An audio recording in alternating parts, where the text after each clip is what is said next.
Today I'm going to show you how I make pepperoni pizza that rivals any takeout joint. This is what you'll need for the crust. These are the ingredients you'll need for the sauce. And this is what you'll need for the actual pizza itself. So let's get started. In my stand mixer here, I'm going to add 2 tablespoons of sugar and 3/4 of a cup of warm water, about 110 degrees or so. And I'm just going to stir that up to dissolve the sugar a little bit. And then I'm going to take 1 teaspoon of active dry yeast and I'm going to sprinkle that on the top. And I'm not going to bother to stir that in. I'm just going to let it bloom right on top of the water like that. And after about 10 minutes, it'll be nice and foamy. I'm going to add in 1 teaspoon of salt and 1 tablespoon of extra virgin olive oil. And also 2 cups of all-purpose flour. I've attached the dough hook to my mixer, and I'm just going to turn this on and mix it until it starts to pull away from the sides of the bowl and form a dough. Just like that. I'm going to let it go, and I'm going to let the machine knead it for about a minute or so. You don't want to overwork the dough too much. And then I floured my hands, and just taking the dough out of the bowl, and I'm going to shape this into a nice ball. I'm going to take some nonstick spray. I'm going to spray the bowl down. I'm going to put my dough back into the bowl. And I'm just going to toss this to make sure that the dough is completely covered with that nonstick spray. I'm going to spray a little bit more on top just to make sure it's covered. I'm going to cover it with a damp towel and put this into a warm spot to rise for about an hour. For my sauce, I've got 6 ounces of tomato paste. I'm going to add 3/4 of a cup of water to that.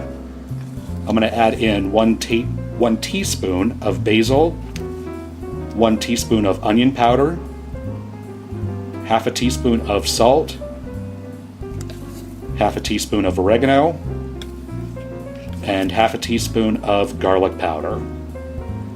And using a whisk, I'm just going to whisk this together, and I'm heating this over medium heat, and you want to continue to stir this as you're heating it. And once it gets nice and bubbly, I'm going to turn the heat off, and I'm going to stir in 1 tablespoon of freshly grated Parmesan cheese. And you just want to mix that in until it's melted, and then you want to set this off to the side and let it cool completely before you use it.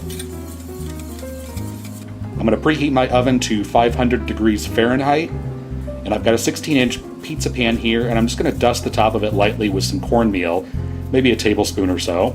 And I'm going to turn out my dough onto that. I did not bother to punch it down or anything. And using my fingers, I'm just going to pat this out, starting in the center, working my way out and pressing the dough out to the edge of the pan. And you want to leave kind of a lip around the edge for the crust. And then I'm going to take half of my sauce mixture. I'm just going to spoon that out into the center, and then using the back of a spoon, I'm just going to spread this out to within about 3/4 of an inch or so of the edge of the crust. And once you get your sauce spread out, make sure that it's nice and even. You don't have any bald spots on your crust.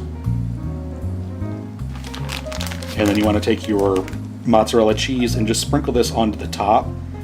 And you want to make sure that you get the cheese all the way to the edge of the sauce. You don't want to cover the crust, but you want to cover the sauce with your cheese. And then I'm going to take my pepperoni, and starting on the outside, I'm going to place a row of pepperoni.